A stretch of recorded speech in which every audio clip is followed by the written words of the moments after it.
continuing. We're starting with number 17 with some of the word problems. Okay, we have a toy rocket that is on a platform 34 feet above the ground. It's going off. It's going to explode at the top. We want to know what the height is after 3 seconds. So what I'm going to do is take and multiply a 3 in for each of the t values. That's going to be negative 16 times 3 squared, 90 times 3 plus 34. Typing that in my handy dandy calculator, I get 160 feet. Now the question is, what is the meaning of t equals 0? Well, t equals 0, the time is going to be 0, which means it is the beginning at a height of 34.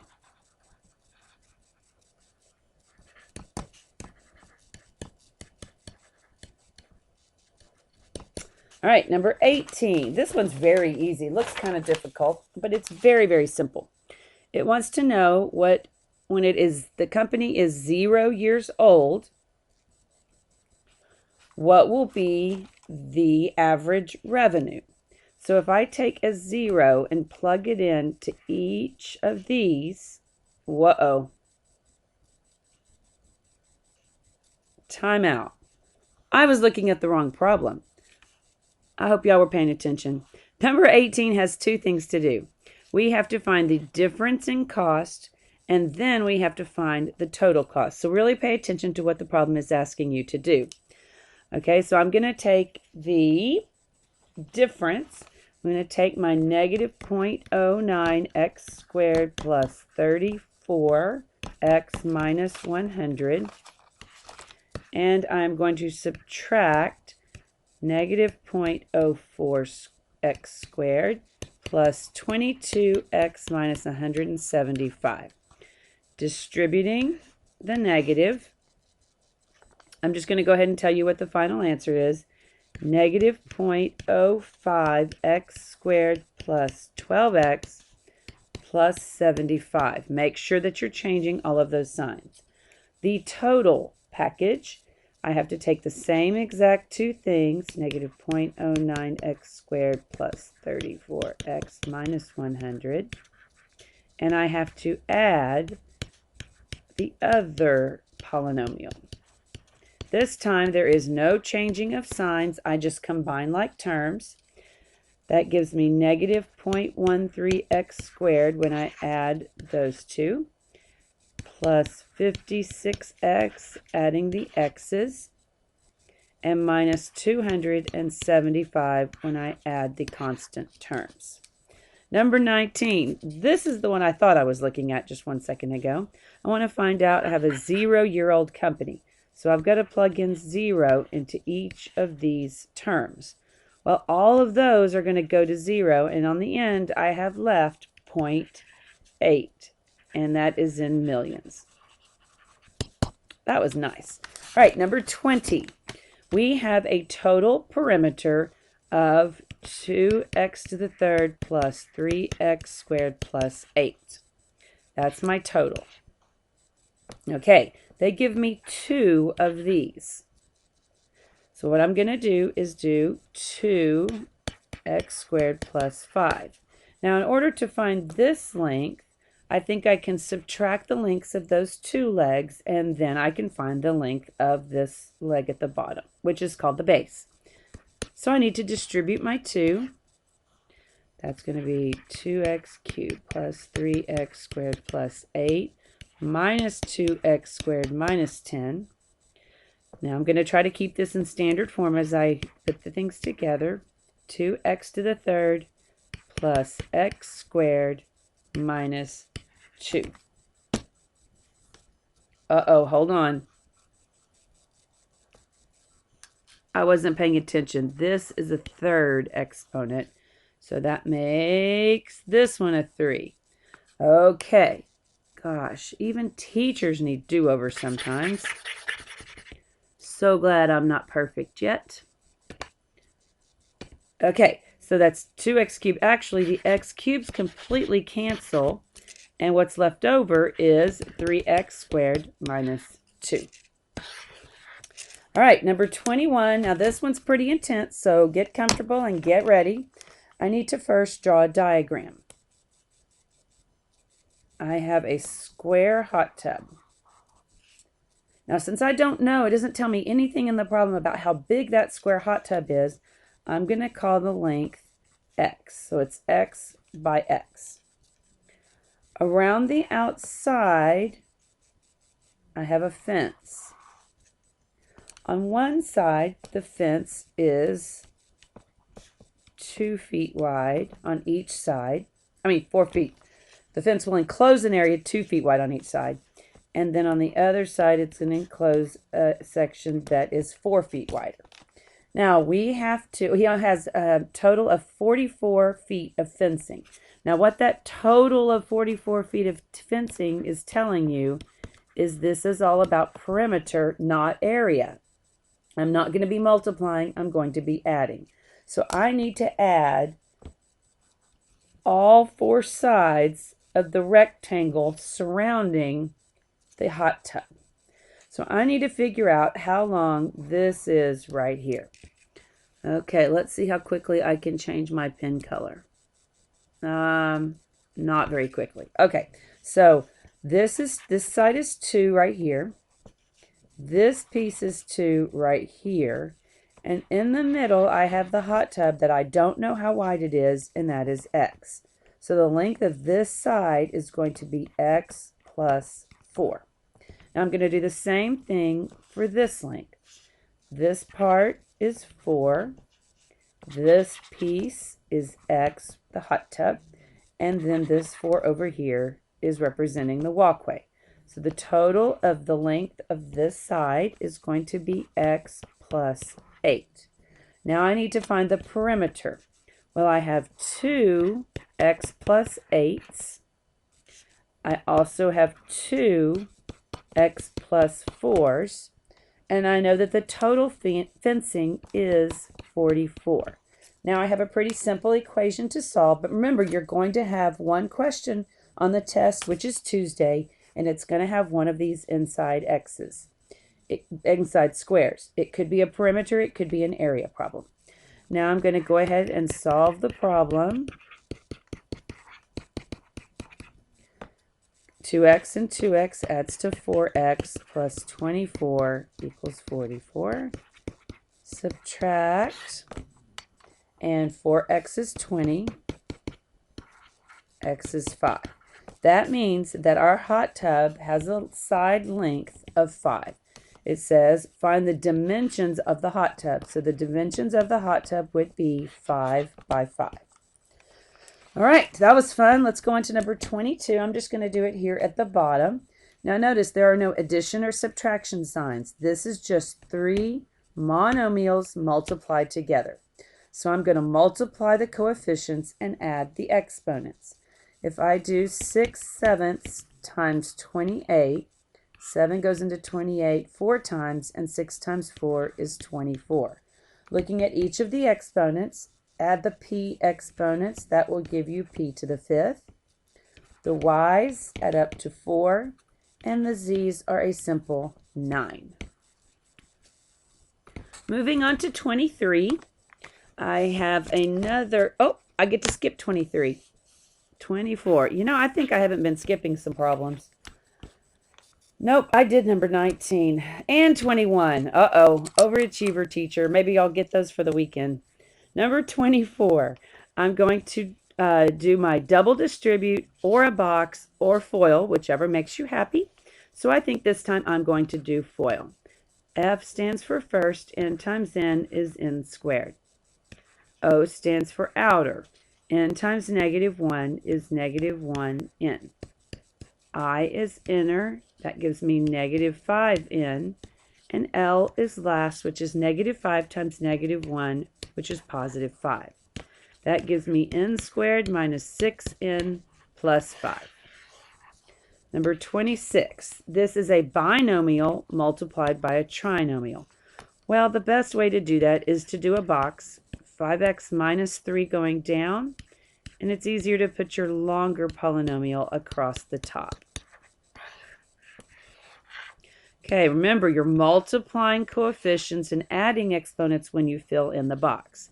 5x times x to the third is 5x to the fourth. 5x times negative 5x. 5x times 2 is 10x. Negative 3 times each term. That will be negative 3x to the third. 5 times 3 is positive 15x and minus 6. Now I need to add each of the terms together that can be combined. 5x to the fourth would go first, trying to keep it in standard form. Well, these two do not combine, so I'm just going to put the minus 3x to the third next. Now looky here, we have 3 sets of x's that can be added together. No, we don't, because this should be x squared.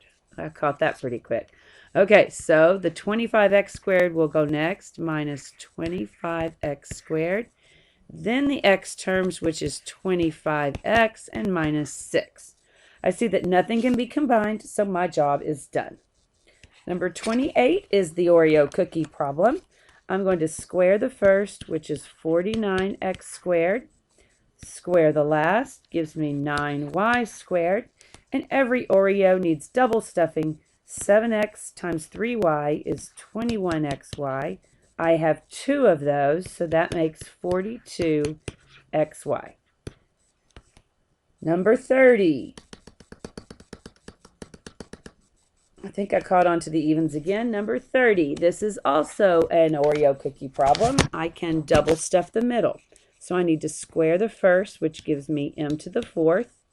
I need to square the last, which is plus 16, and double the middle. That's negative 4m squared doubled is negative 8m squared. Notice when I'm doubling it, I'm not adding the exponents. 32 is a very interesting problem. This time I think I'm going to double distribute. R times r is r squared. R times negative 7 is negative 7r. 7 times r is plus 7r. And 7 times negative 7 is negative 49.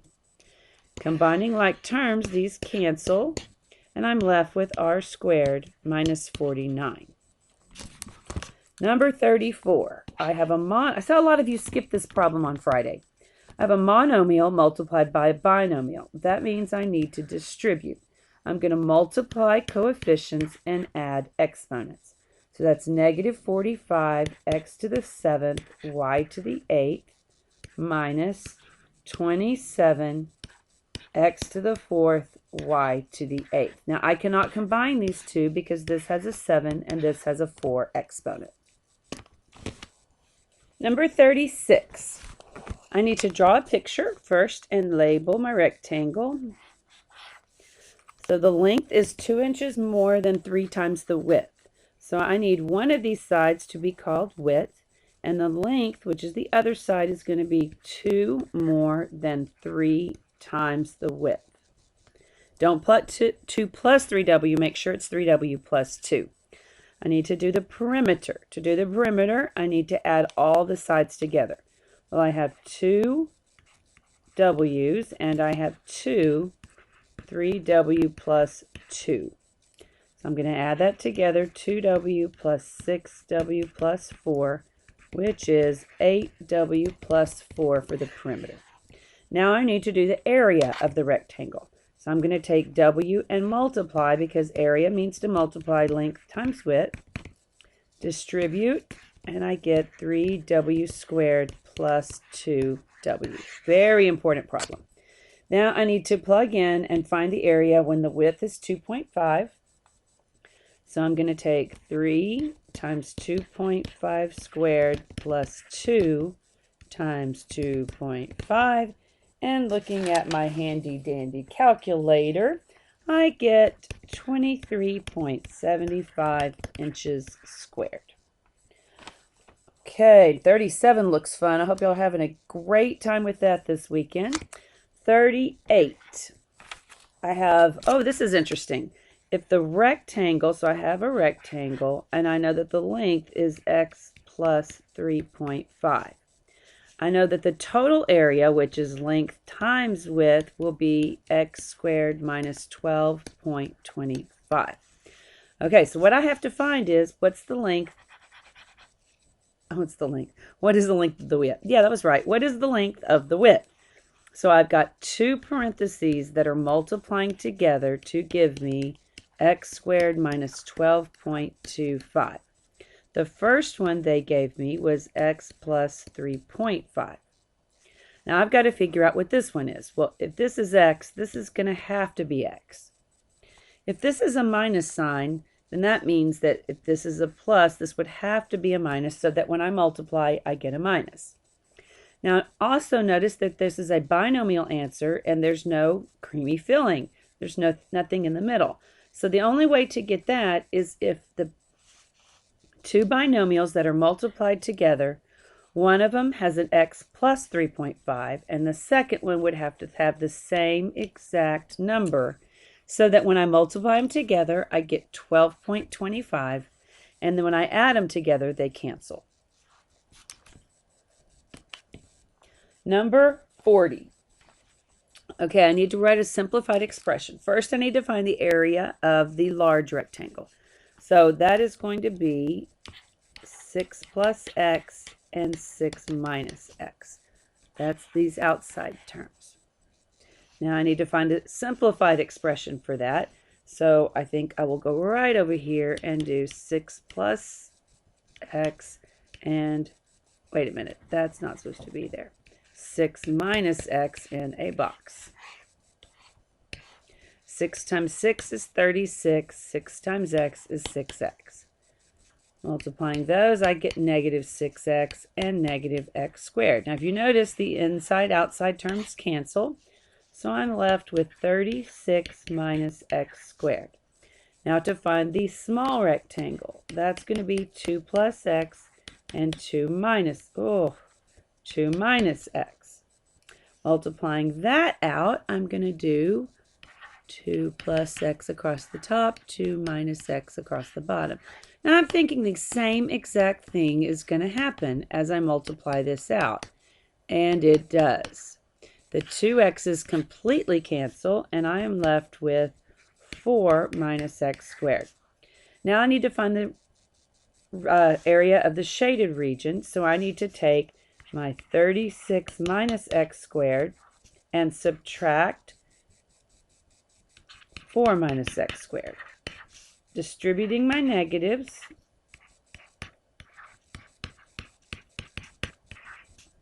I notice that the x squares cancel, and 36 minus 4 is 32. Now, wasn't that cute? Right, now we're going to do number 42. I need to find the area of this rectangle, which is the large rectangle, and then the second step is going to be to find the smaller rectangle, and then I need to add them all together. Okay, we have x plus 3. Since it's x plus 3 times x plus 3, I'm going to practice my skill of squaring a binomial. That will give me square the first, square the last, and double the middle. The middle is 3x, doubled is 6x. My little rectangle or square, I have x plus 1 squared. Square the first, square the last. Now remember, 1 squared is 1. Double the middle. 1x and 1x is 2x. Now I need to add those two together. X squared and x squared is 2x squared. 8x and 10. All right, it looks like we're done with the evens. I hoped me putting in those couple extra word problems helped you for the weekend. Make sure you bring this and make sure that you have your odds finished. If any of these problems concern you, please come in the morning at 7 a.m. Have a great day.